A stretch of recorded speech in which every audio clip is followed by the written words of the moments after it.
इस समुदाय की हालात ये हैं कि इनके लोग मर जाते हैं, उनको दफनाने के लिए 2 गज जमीन नहीं मिलती है। पर हमारा ही आदमी मरा और हमारे आदमी के ऊपर केस लगाए। तो पहली हमारी डिमांड वही है कि 10% आरक्षण अलग से दिया जाए। इन सरकारों ने समय समय पर हमारी कोई देखरेख नहीं करी। एक एक्सीडेंट हो गया, उसमें भी हमारे 7 लोगों के खिलाफ मुकदमा दर्ज कर दिया। हमारे बच्चे पढ़ने के लिए मकान नहीं, हम कैसे पढ़ाए बच्चे को।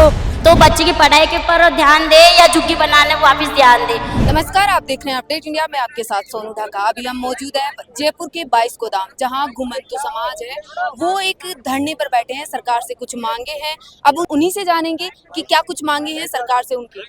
आज डीएनटी समाज का ये विधानसभा घेराव रखा है। इसमें 53 समाज हैं और राजस्थान में जो पॉपुलेशन है 1,23,00,000 है। आज़ादी के बाद से ये सारे समाज है ना स्ट्रगल कर रहे हैं अपने राइट्स के लिए, अधिकारों के लिए।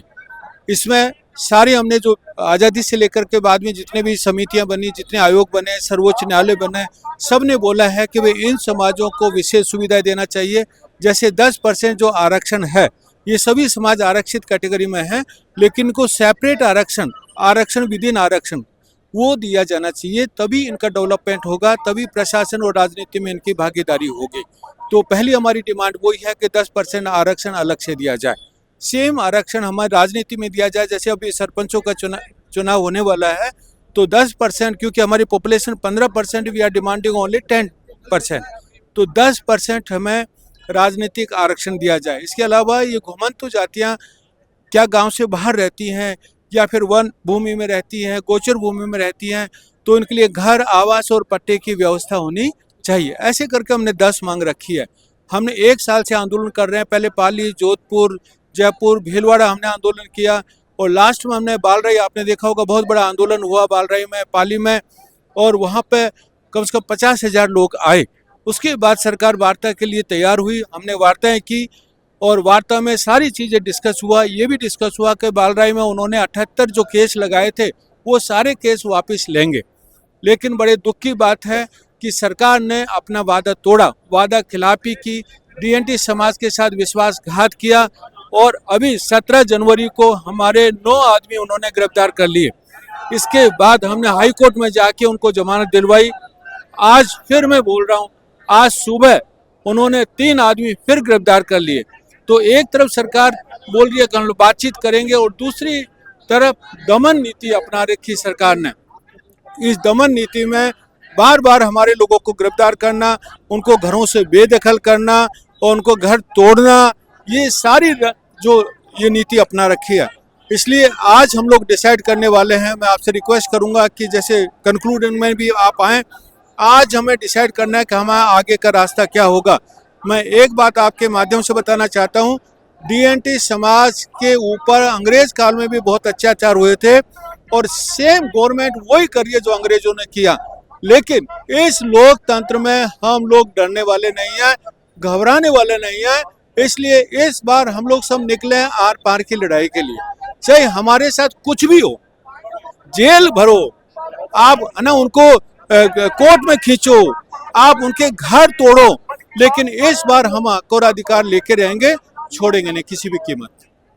सर, जैसे बोल रहे हैं कि घुमंतु समाज है, एक साल से लगभग ये प्रदर्शन कर रहे हैं, तो 1 साल में क्या सरकार ने आपकी बात नहीं सुनी?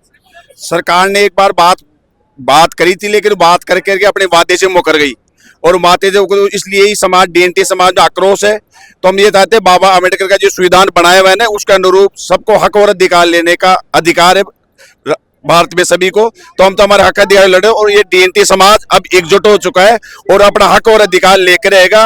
मैं ये आह्वान करता हूँ सरकार को, अभी तो हम क्या ये ज्ञान से काम काट रहे हैं, अगर ज्ञान से काम निकले तो हम हमारे हिसाब से उस हिसाब से काम निकालेंगे। तो सरकार को चेता रहे भाई, ज्ञान से काम निकल जाएगा तो सबको हक अधिकार मिल जाएगा, शांति बने रहेगी। नहीं ज्ञान से काम मिलेगा तो पूरा जयपुर जाम कर दिया जाएगा और डीएनटी समाज की एकता बता दी जाएगी और समाज को एक बार झुकना ही पड़ेगा। सर, जैसे एक सवाल ये भी रहेगा कि जैसे आज भारत को इतने साल हो गए स्वतंत्र हुए, डेमोक्रेसी के अकॉर्डिंग सबके पास अब घर है, विकसित भारत की ओर भारत जा रहा है, तो अभी भी जैसे घुमंतु समाज है उनके पास अभी तक अपना घर नहीं है। हम 78 सालों से हमारी व्यक्तिगत आज़ादी की लड़ाई लड़ रहे हैं। सारी जो 53 जातियाँ हैं वो हम एकजुट हैं। पहले हमको इन्होंने बांट कर रखा, चाहे वो सरकार कोई सी भी रही हो। इन सरकारों ने समय समय पर हमारी कोई देखरेख नहीं करी। समय समय पर आयोग बिठाए गए, आयोग में रिपोर्ट सौंपी, लेकिन उनको लागू नहीं किया गया। उसके बाद में देश की जो सबसे सर्वोच्च संस्था है सुप्रीम कोर्ट, उसने ये कह दिया कि ये जातियां मुख्य धारा से नहीं जुड़ पाई हैं, इनको आरक्षण देने की सख्त जरूरत है। तब भी सरकारें नहीं मान रही, क्योंकि हम बटे हुए लोग हैं, सोए हुए लोग हैं। लेकिन आज हम एकजुट हो चुके हैं। पिछले 1 साल से लगातार आंदोलनरत है और लगातार हमारे सारे लोग मिलकर और सरकार की हिट सीट बजाने का काम कर रहे हैं। अभी देखा होगा पिछले प्रत्येक जिला मुख्यालय पर, प्रत्येक उपखंड मुख्यालय पर और यहाँ तक कि तहसील मुख्यालय पर जगह जगह प्रदर्शन हो रहे हैं। डीएनटी की आज पूरे राजस्थान में एक आवाज बन चुकी है और जिस प्रकार डीएनटी के हक और अधिकारों के लिए हम एकजुट होके, जैसे अभी डीएनटी में भर्ती में महासंगम किया था, उसमें हमारी जबरदस्त भीड़ आई थी, 20 से 25 हजार की भीड़ आई थी और उसमें भी हमने एकजुटता का संदेश दिया था। ये इसलिए किया था हमने कि 5 दिसंबर को हमारी जो पहली वार्ता हुई थी कि उस वार्ता का हमारी सरकार के ऊपर थोड़ा दबाव बने, लेकिन उसमें क्या हुआ, एक एक्सीडेंट हो गया, उसमें भी हमारे 7 लोगों के खिलाफ मुकदमा दर्ज कर दिया। बालरई पाली में 78 लोगों के खिलाफ मुकदमा दर्ज कर दिया। जैसे ही 16 तारीख को यहाँ की भर्ती वाली प्रेस कॉन्फ्रेंस हुई तो वहाँ 9 लोगों को उठा लिया। तो ये सरकार की कथनी और करनी में अंतर है। आने वाले समय में हम एकजुट होकर इनकी दमनकारी नीतियों का जवाब देंगे और इनकी जो ताकत है, जो सरकार डरती है सबसे ज्यादा, वो वोट की ताकत है। ये हमको परंपरागत वोट मान के बैठी हुई है। ये इसके बिल्कुल आने वाले समय में इनको दिखा देंगे कि हम वोट की चोट से इनके आने वाले जो पंचायत राज चुनाव है उनमें हमारे अधिक से अधिक सरपंच जीत के आएंगे और ये झुकेगी सरकार, ये हमें पूर्ण विश्वास है। सर अभी जैसे डबल इंजन की सरकार है, बीजेपी ये बोलती है, केंद्र में भी बीजेपी की सरकार है, राज्य में भी, और जहाँ सबका साथ सबका विकास की बात करती है, तो फिर घुमंतु समाज कहीं छूट रहा है पीछे। देखिए मैडम, ये डबल इंजन की जो सरकार है बड़ी अच्छी बात है। हम भी ये चाहते हैं कि डबल इंजन की सरकार काम करे, लेकिन डबल इंजन की सरकार घुमंतों को लेकर के कहीं पर भी वो संवेदनशील नहीं है, क्योंकि आज जितने भी जो सर्वे है और सरकारों को भी पता है कि इस देश का जो फ्रीडम फाइटर और भारतीय आज़ादी में जिनकी मेन भूमिका रही है वो घुमंतु है। उसके बावजूद भी डबल इंजन की सरकार इनके लिए किसी प्रकार की कोई योजनाएं नहीं ला रही है, जिसमें सबसे बड़ी चीज़ ये है कि इनके लिए कोई आवास की व्यवस्था नहीं है, इनके लिए कोई रोजगार की व्यवस्था नहीं है। इसलिए हमने जो एक राजस्थान में लाल सिंह जी रायका के नेतृत्व में एक संघर्ष समिति बनी हुई है, उसमें हमने एक मांग पत्र तैयार किया है और उस मांग पत्र में संवैधानिक मांग पत्र है और उसमें हमारा मूल जो मांग है वो 10% अलग से आरक्षण की है। इस बात को लेकर के सुप्रीम कोर्ट भी सानी जजमेंट और रैंक आयोग, हिदायत आयोग सबने डीएनटी को जो स्थिति और सामाजिक परिस्थितियां उसको लेकर के रिपोर्ट दी है। इसलिए डबल इंजन सरकार, हम मीडिया के माध्यम से चाहते हैं कि ये जो राजस्थान में लगभग 1.25 करोड़ की पॉपुलेशन, लगभग 15% जो जनसंख्या है, इसके ऊपर ध्यान दे। ये अगर इसके ऊपर ध्यान नहीं दिया गया तो राजस्थान की डबल इंजन सरकार का जो एक विकास का जो एक आंकड़ा है वो बिल्कुल मिथ्यापूर्ण है। सर एक क्वेश्चन ये भी रहेगा कि जैसे पहले गहलोत सरकार रही या कोई भी सरकार रही हो आज तक, लेकिन 1 साल में ही ये मुद्दा क्यों उठाया? पिछली सरकारों ने क्या ध्यान नहीं दिया? बिल्कुल, मैं आपको बताता हूँ कि 2 बार हमारा आयोग बैठा चुकी है, चाहे वो बीजेपी की सरकार हो चाहे कांग्रेस सरकार हो। रिकमेंडेशन सबने की है कि हमारी देश की 15% जनसंख्या है वो आज भी मुख्य धारा से पिछड़ी हुई है।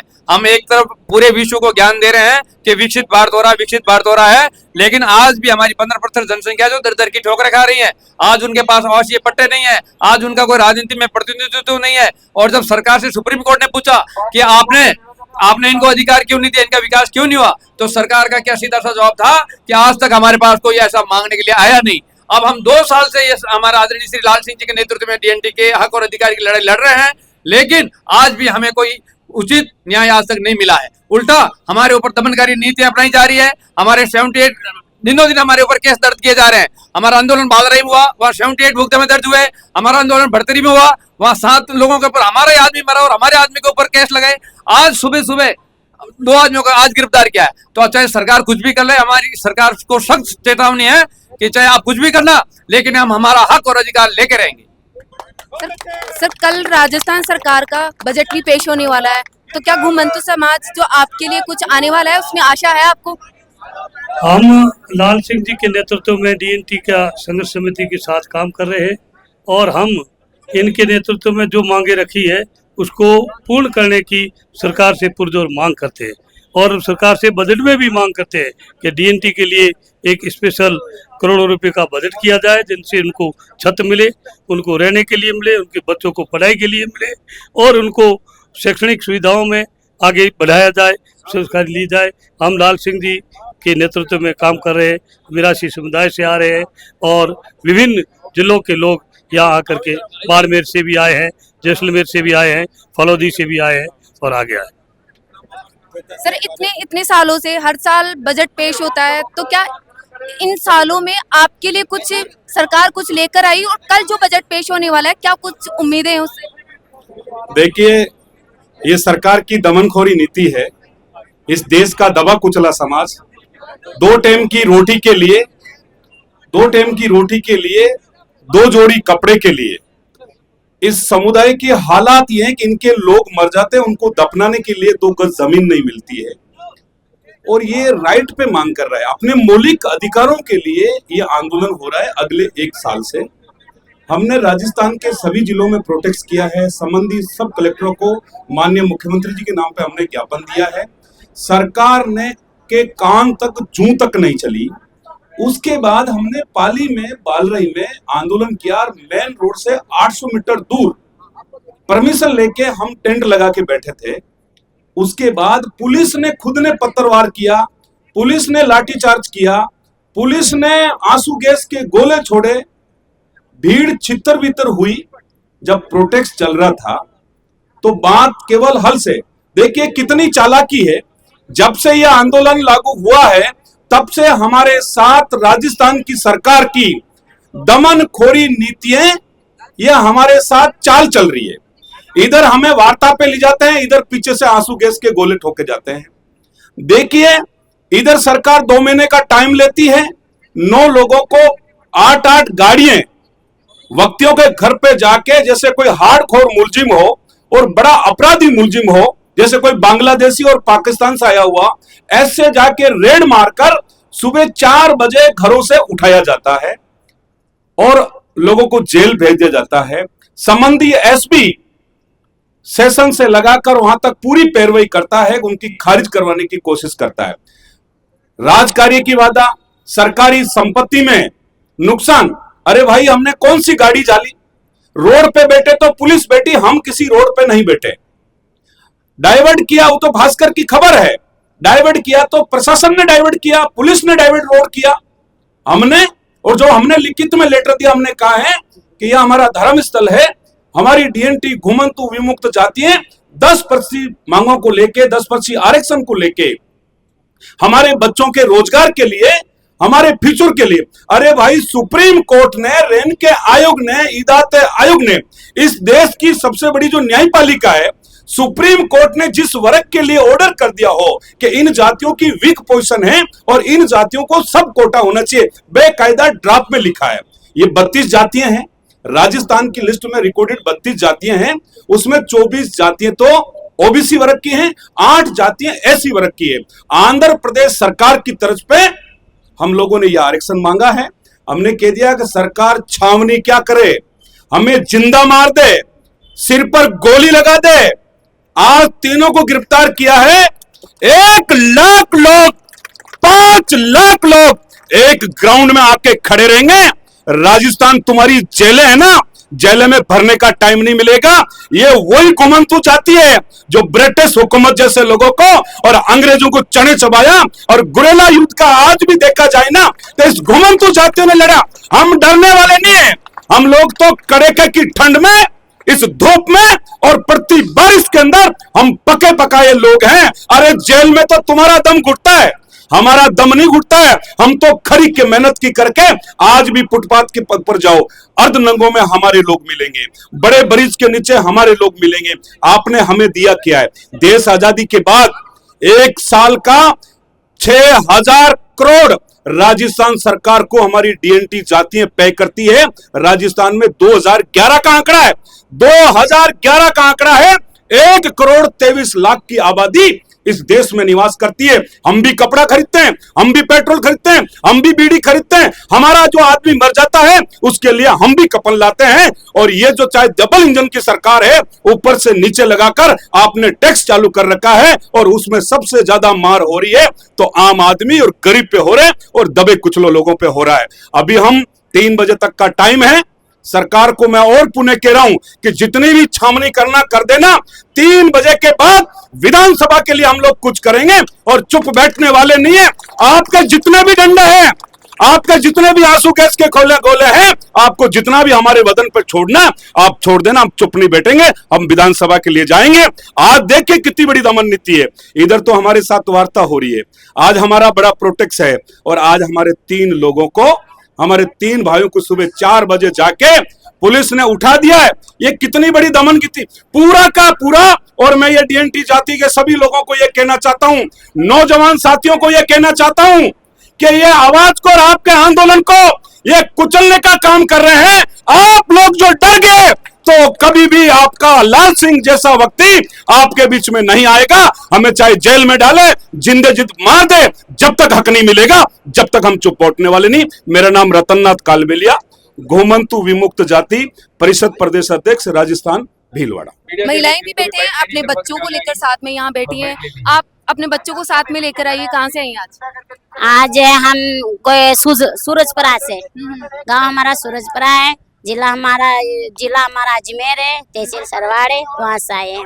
क्या कुछ मांगे आपकी सरकार से? हम बस यही मांगते हैं, हमारे सरकार हमारो रहने के लिए जगह चाहिए, और हमारे जैसे मतलब बड़े लोग के लिए सरकार वो योजना बना रहे मकान वकान की, वो हमें चाहिए, और हमारे बच्चे के लिए पढ़ना लिखना वो सुविधा चाहिए।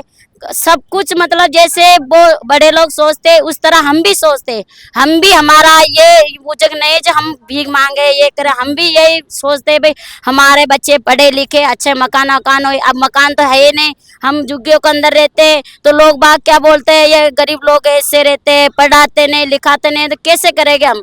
अब उनके लिए अच्छे से मकान हो गए तो अच्छे से नहला धुला भी देंगे, और झुग्गियों के अंदर कैसे नहला धुलाएंगे। फिर हमारा तो क्यों मांगने का वो काम है, कोई बेलदारी जाता है, कोई ऐसे जाता है। तो हमारा भी यही निवेदन है कि हमारे भी बच्चे पढ़े लिखे, हमारे को भी रहने के लिए मकान दिया जाए, जगह दिया जाए, उसी के लिए हम लड़ रहे हैं यहाँ पर। सरकारें बनती है तो आपके पास वोट मांगने आते हैं? हमारे पास वोट मांगने के लिए आते हैं, हमारे बच्चे पढ़ने के लिए मकान नहीं है, हम कैसे पढ़ाए बच्चे को। हमारे पास पानी नहीं है, कैसे पढ़ाए बच्चे को। हमारे कुछ खाने के लिए कुछ नहीं है, हम कैसे खिलाए बच्चे को, कैसे पाल पोस करें। हमको मकान चाहिए रहने के लिए, हम बच्चों को पढ़ाएंगे, हम बच्चों को लिखाएंगे, निलाएंगे, बच्चों को परवरिश करेंगे बच्चे के लिए। हम झुग्गी में रहते हैं, पहाड़ फूट के नीचे रहते हैं, हमको उठा देते, कभी क्या कर देते, हमारा क्या कर देते, हम भाग भाग कर रोड पे जाते हैं। तो जैसे आपके पास जैसे जो भी नेता वगैरह होते हैं, जब भी इलेक्शन होते हैं, जैसे पंचायत के इलेक्शन होंगे अभी, तो आपके पास वोट मांगने आते हैं, तब आप ये बातचीत नहीं करते उनसे? हम वोट मांगना आते, हम जमीन को उसको मकान के पट्टे का नाम बोलते, सुनाई नहीं करते, हमारी कुछ नहीं करते। हमारे ऐसे कर ले लेते, हम चाहे बच्चों को छोड़ छोड़ के रोड पर डाल के हम ऐसे आते। कोई कैसे किसी से उधार किराया लेकर चल जाते हैं हम इसी में, और कैसे हम किसी को बच्चे को कोई भूखा डाल के आते हैं, बच्चे को कभी का खाना मिलता टाइम पर नहीं मिलता है बच्चे को।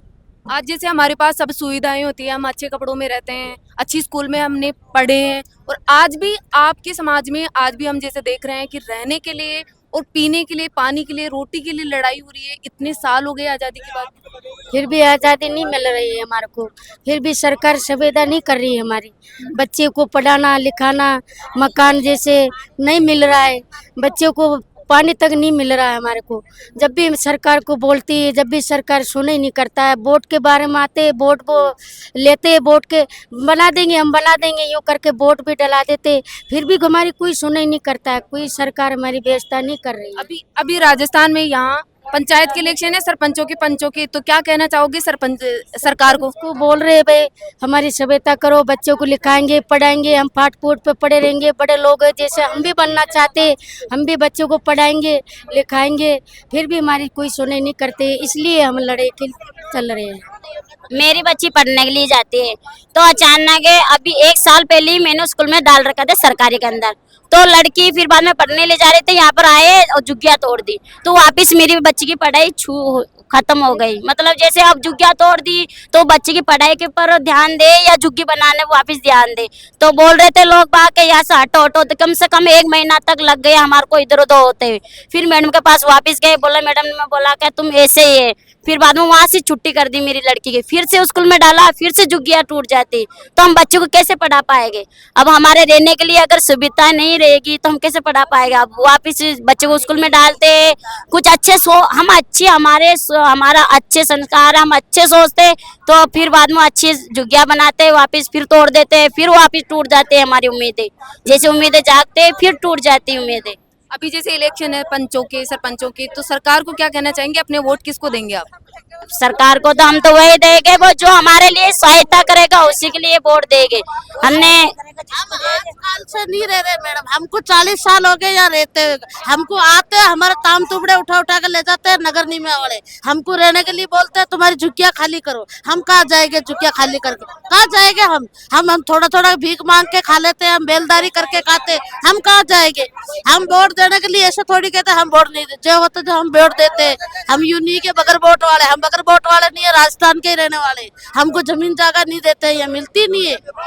सरकार को क्या कहेंगे, अभी वोट है तो हमको यही कहेंगे, हमको जमीन जगह दिलाओ यहाँ पे, हमको रहने के लिए। तो हम जो हमको सरकार यहाँ रहने के लिए ठिकाना देगी तो हम सरकार के साथ रहेंगे। जैसे आज हमारे घरों में जो विकसित भारत है, एक अच्छी अच्छी फैसिलिटीज की मांगे होती है सरकार से, अलग अलग मांगे होती है, लेकिन आज भी जो डीएनटी समाज है उनकी मांगे, जो मौलिक सुविधाएं होती है, रोजी रोटी और मकान, उनके लिए आजादी के बाद से अब तक ये लड़ाई जो सरकारें हैं बजट पेश कर रही है, लेकिन इनको अभी तक जो मौलिक अधिकार है वो भी नहीं दी जा रही। शिक्षा के लिए कोई व्यवस्थाएं नहीं है, जब घर की कोई व्यवस्थाएं नहीं है या रोजी रोटी की व्यवस्थाएं नहीं है तो स्कूल के बारे में तो ये सोच भी नहीं पाएंगे कि बच्चों को स्कूल भेजा जाए। तो सरकार क्या फैसला लेती है। इनके 78 लोग हैं जिन पर FIR दर्ज है, आज भी इनका कहना है कि 3 लोगों को अरेस्ट कर लिया गया है।